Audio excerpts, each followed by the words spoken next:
আসসালামু আলাইকুম বন্ধুরা, ইউটিউবের তরফ থেকে দুর্দান্ত দুটি আপডেট চলে এসেছে। ইউটিউব নিজেই আপনার কিছু কাজকে সহজ করে দিবে, বলতে পারেন আপনার কাজটাকে আরো সহজ করে দিয়েছে। যেটা আপনি আগে ম্যানুয়ালি করতেন সেটা কিন্তু এখন অটোমেটেড হয়ে যাচ্ছে। অত্যন্ত গুরুত্বপূর্ণ আজকের এই ভিডিওটি, একটি মুহূর্ত স্কিপ না করার জন্য অনুরোধ করছি।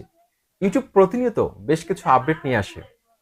সেই আপডেটগুলো কিন্তু আমাদের চ্যানেল গ্রো করতে অনেক সময় সহায়তা করে, আবার অনেক সময় এমন কিছু আপডেট নিয়ে আসে যে আপডেটগুলো আমাদের মোটেও পছন্দ হয় না ক্রিয়েটরদের কাছে, এমনকি ভিউয়ার্সদের কাছেও কিন্তু এটা পছন্দ হয় না। প্রথম যে আপডেটটা এসেছে সেটা হচ্ছে বন্ধুরা, আমরা যখন কমেন্টে রিপ্লাই দিতে যাই সেক্ষেত্রে অটোমেটিক কিছু কমেন্ট ইউটিউব আমাদেরকে সাজেস্ট করে। সেখান থেকে আমরা যে কোনো একটা কমেন্টকে পিক করে কিন্তু আমরা সেন্ড করে দিলে কিন্তু আমাদের আর লিখতে হচ্ছে না। যেমন আমাদেরকে কোনো একজন দর্শক ধন্যবাদ জানিয়েছে থ্যাঙ্কস লিখে, এখন এটার রিপ্লাই হবে ওয়েলকাম। এটা কিন্তু ইউটিউব আমাদেরকে বেশ কিছু সাজেস্টে দিচ্ছে রিপ্লাই।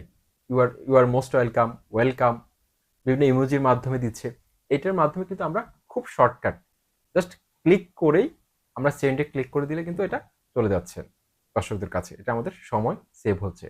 সেকেন্ড যে আপডেটটা চলে এসেছে এটা হচ্ছে যে কমেন্ট বক্সের মধ্যে এখন ইমোজি পাঠাতে পারবেন যে কাউকে আপনি, যেটা আমরা অন্যান্য সোশ্যাল প্ল্যাটফর্মগুলোতে দেখতাম। ফেসবুকে বিভিন্ন ধরনের ইমোজি সেন্ড করা যেত, কিন্তু এতদিন ধরে কিন্তু আমাদের কোনো ধরনের ইমোজি আমরা পাঠাতে পারতাম না। ঠিক আছে, এখন থেকে কিন্তু আপনারা যে কোনো ইমোজি আপনারা কিন্তু কমেন্ট বক্সে পাঠাতে পারবেন কমেন্ট করার সময়। তো এই আপডেট দুটি কিন্তু আমার কাছে বেশ ভালো লেগেছে। আশা করছি ভিডিওটি ভালো লেগেছে। চ্যানেলটি সাবস্ক্রাইব করে সাথে থাকুন। আসসালামু আলাইকুম।